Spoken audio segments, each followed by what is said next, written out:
Bapak Wakil Presiden Republik Indonesia sebagai Ketua Pengarah Percepatan Pembangunan Papua. Pertama yang kita mohonkan untuk kelancaran mobilitas dari seluruh kabupaten di Papua Selatan, mohon kiranya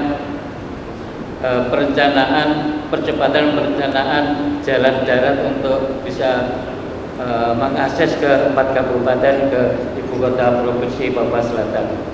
Yang kita kenal bahwa dalam perjalanan nilai-nilai pendidikan yang sangat urgent di dalam pengembangan sumber daya manusia, ada hal yang saya ingin sampaikan dan semoga bisa diakomodir. Yang pertama adalah terkait dengan guru-guru agama di beberapa sekolah-sekolah,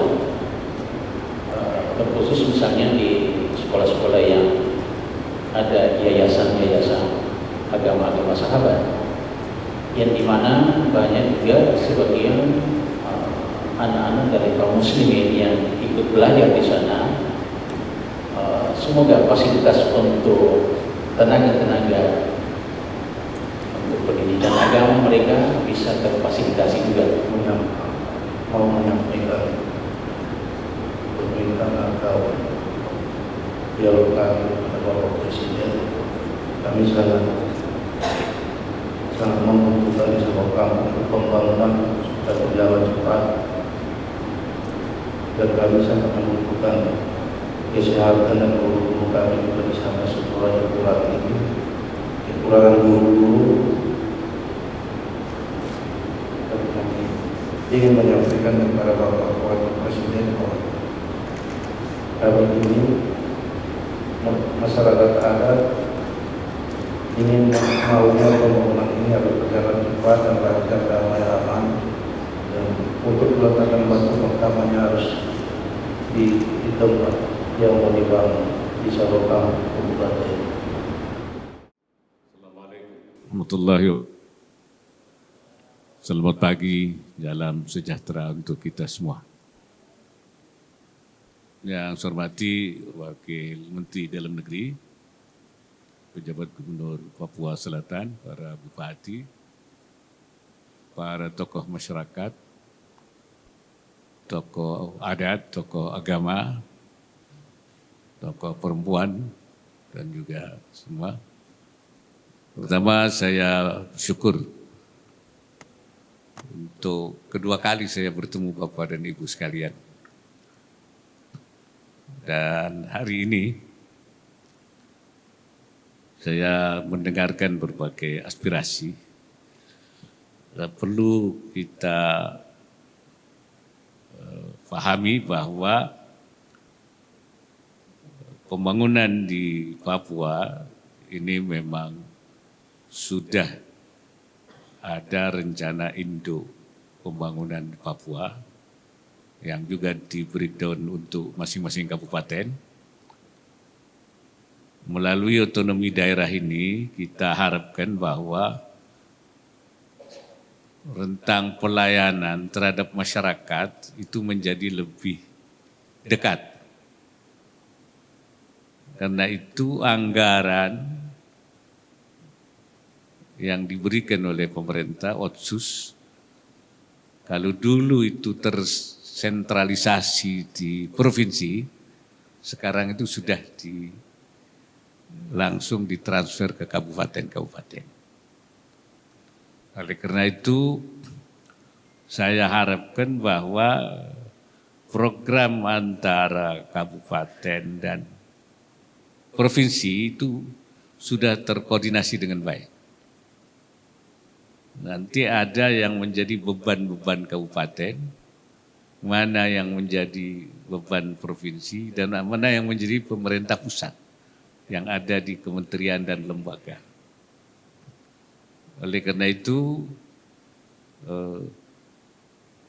saya harapkan bahwa program-program yang menjadi masalah, yang belum teratasi, itu nanti Kalau itu menjadi bagian dari pemerintah pusat, itu kita akan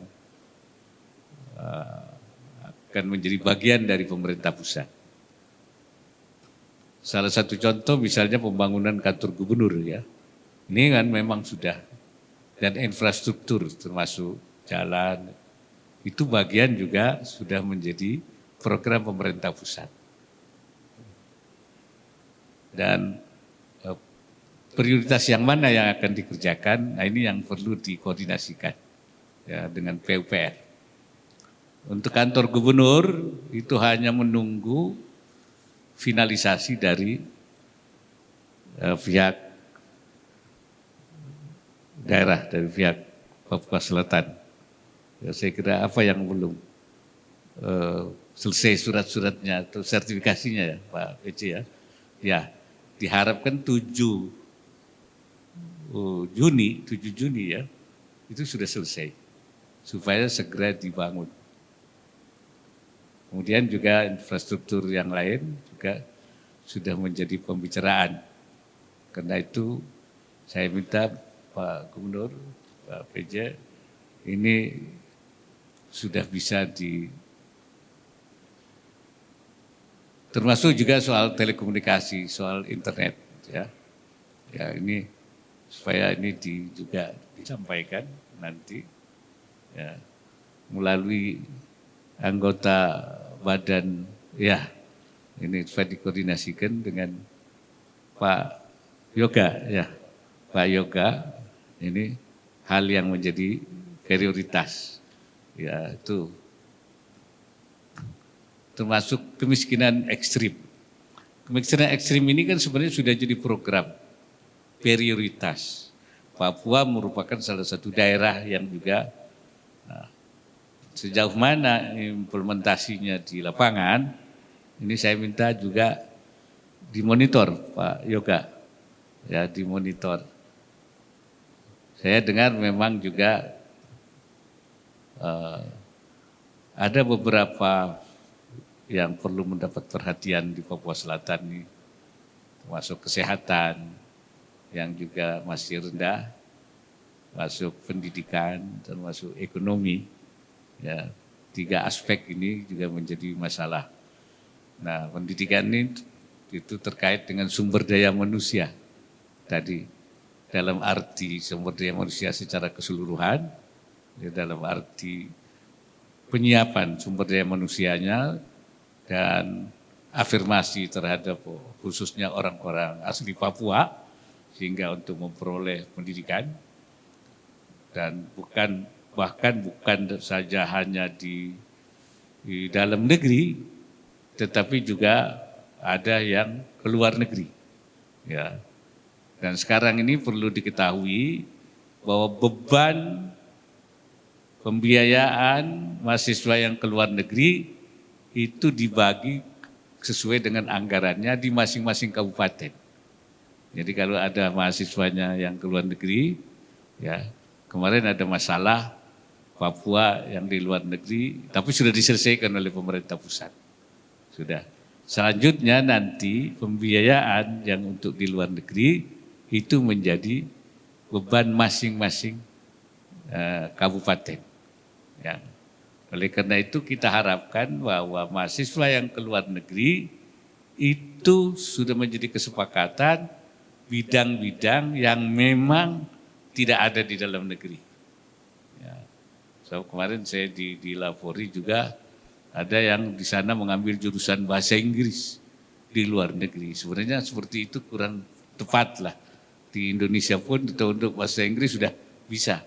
Tapi ilmu-ilmu yang memang di sini ya tidak ada, itu yang kita ambil di sana.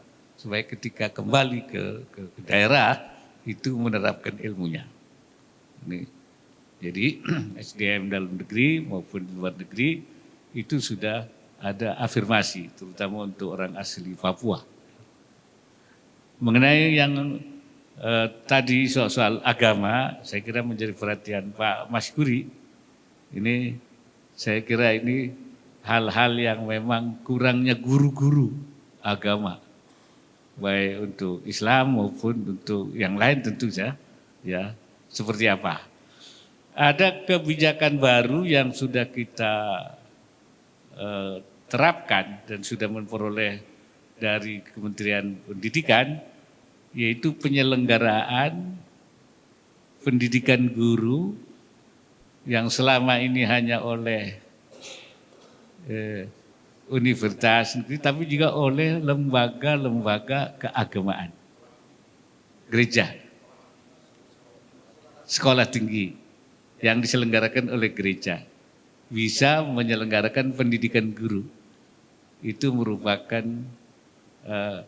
sebenarnya itu diskresi yang selama ini tidak boleh, tapi atas perjuangan teman-teman dari Papua, terutama dari Dewan Gereja yang kita fasilitasi, itu sekarang bisa dilakukan pendidikan guru di sekolah tinggi yang berada di lembaga-lembaga keagamaan, di Dewan-Dewan Gereja. Sudah berjalan ya Pak? Sudah kan? Sudah jalan ini. Ya. Jadi masalah-masalah guru agama itu nanti supaya dibicarakan caranya bagaimana. Ya, pendidikan guru agama di sini seperti apa? Ya. Di sini ada enggak sekolah tinggi agama? Ada ya. Nah, nanti mungkin bisa diberlakukan aturan itu dengan Kementerian Agama, selain dengan Dikbud, juga penyediaan guru-guru agama yang dididik langsung oleh sekolah tinggi agama di sini. Saya kira coba nanti kita hampir Dikbud sudah untuk pendidikan guru umum, karena banyak guru yang kalau bukan orang asli Papua kemudian dia tidak lama di sini, kemudian oleh karena itu dilakukanlah pendidikan guru di Papua, menyelenggarakannya orang Papua sehingga yang menjadi guru orang Papua dan mereka juga sudah artinya dia akan tetap di sini dan tidak ada masalah dengan masalah dia tidak keingin pulang, tidak ingin karena memang kampungnya kan. Nah mungkin juga di guru agama kita bisa berlakukan seperti itu. Ya. Saya kira itu memang sudah masalah infrastruktur itu kan menjadi salah satu prioritas pembangunan, baik yang sifatnya infrastruktur pemerintahan, perkantoran, transportasi, termasuk juga telekomunikasi. Karena itu saya minta Pak PJ mencoba untuk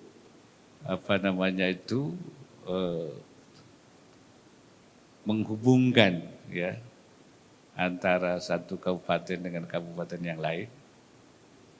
Ini mungkin berapa panjang jalan dan sebagainya, dan prioritas-prioritas yang harus didahulukan, mana yang harus didahulukan. So, tidak mungkin sekaligus itu kan, mana prioritasnya seperti apa. Ini nanti supaya nanti pihak PUPR bisa menetapkan berdasarkan prioritas-prioritas itu. Ya. Saya kira itu mungkin Pak Wamen ya. Ya. Jadi saya pikir kita ingin anggaran yang sudah diberikan, dialokasikan itu jadi sesuatu. Ya. Jangan anggaran seperti selama ini anggaran besar tapi tidak ada wujudnya ya di dalam pembangunan. Nah, kita ingin sekarang ini ketika anggaran itu keluar masuk ke sini ke Papua ada wujudnya memang untuk kesejahteraan orang Papua. Ini yang tantangan kita sekarang begitu. Nah, pertanggungjawab kita, saya yang juga sebagai pengarah dari dalam negeri, termasuk Pak VJ dan Pak Bupati semua, ini harus betul-betul bahwa anggaran itu ada wujudnya, anggaran sekian wujudnya ini, anggaran sekian wujudnya ini, semua ada jelas.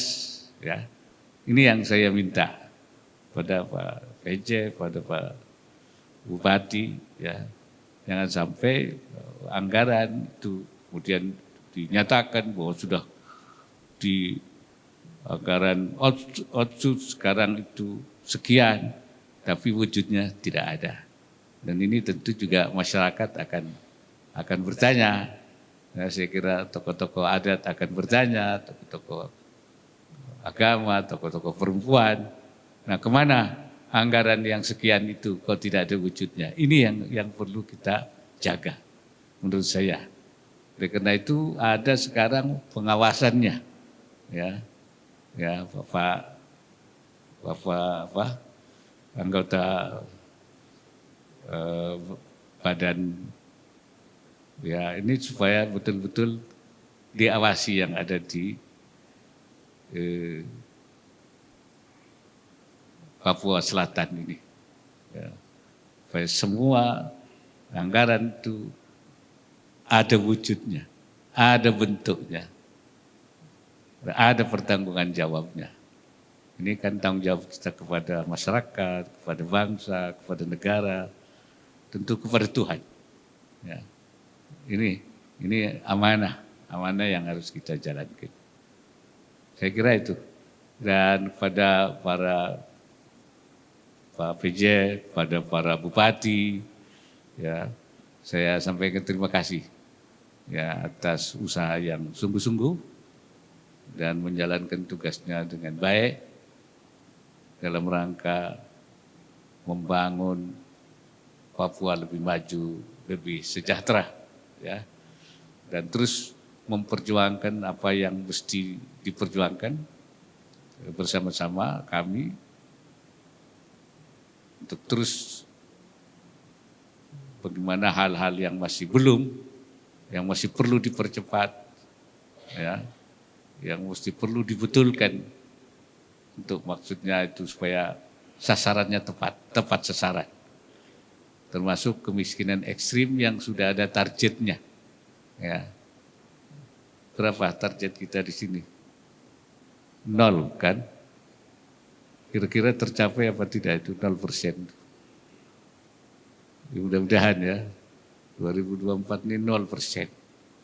Termasuk juga stunting. Stunting kita kan mesti 14%. Tercapai juga Pak PJ. Sudah? Sudah 18. Ya, kita harapkan. Ini sebab kalau anak kita itu stunting itu sumber daya manusia kita lemah. Ya, kalau stunting itu tidak bisa menjadi sumber daya manusia yang handal. Ya. Jadi kemiskinan ekstrim, stunting, termasuk transportasi, ya ini menjadi masalah yang harus kita upayakan dengan baik.